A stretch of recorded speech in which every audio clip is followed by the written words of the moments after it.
A little more than 2 weeks ago, Fred Bousquet set a world record in the 50 long course freestyle at the French Nationals with a 20.94. Bousquet's back in Auburn, Alabama right now, and he joins us here on the Morning Swim Show on Skype. Fred, congratulations. Welcome back to the show. Thank you. Thanks a lot. Does the champagne taste a little different now? No, not anything different. Nothing.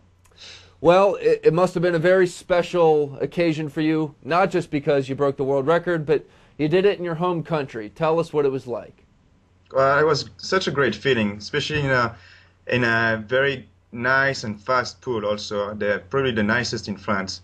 And it's only an hour and a half away from my hometown, so a lot of my family were here and a lot of friends, so it was just a great occasion for me to do well.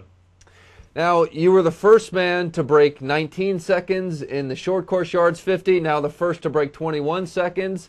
What is it with you and breaking down barriers? I just like it. It's like such easy to set goals for under 21 or under 19. It's like a good target to hit. So you have that mental target in your head and it pushes you.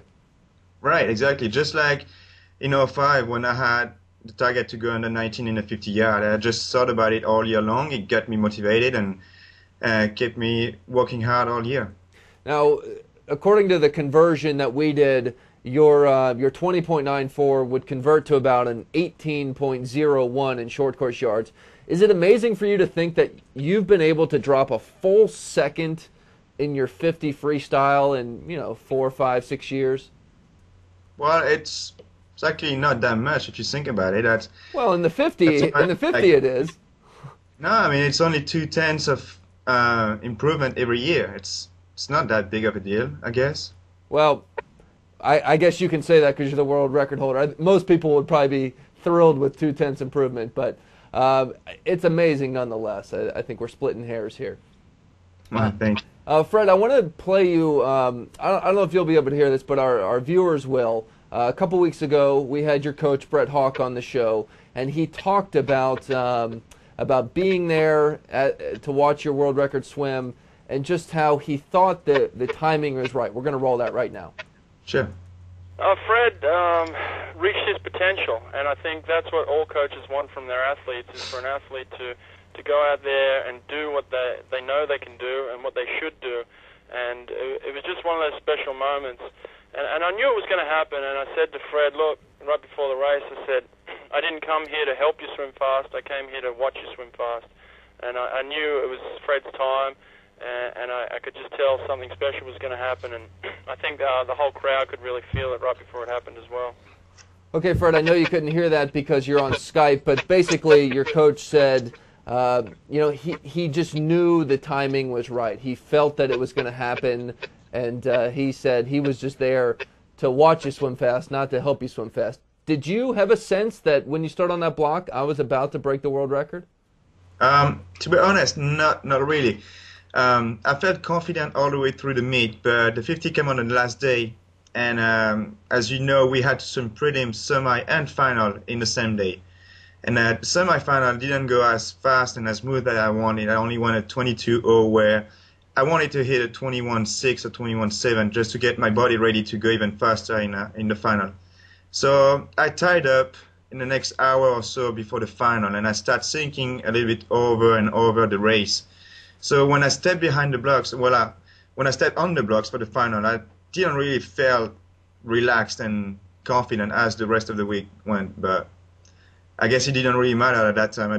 I was ready to do it anyway. Really? So you're telling me right before that race, if you would have been betting, if somebody would have said, you're going to go a best time or break a world record here, you would have said probably not?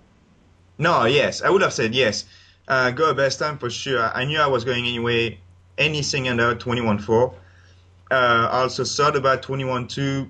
That would be, I wouldn't say easy target, but that was almost done before the race, but anything under 21, I didn't really know that. Wow. Got a couple of viewer questions for you right now. I'm going to read one off the screen. One person wants to know which was more satisfying for you, breaking 19, being the first man to break 19, or the first man to go under 21?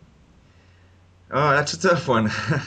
But I would say being the first one to go under 19, just because I had the chance to do it at NCAs with all my teammates being on the pool deck and a few of them in the water with me at that point.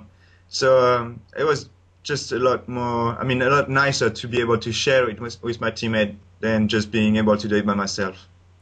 What do you predict will happen this summer at World Championships? Do you think your world record will still be world record at the end of July?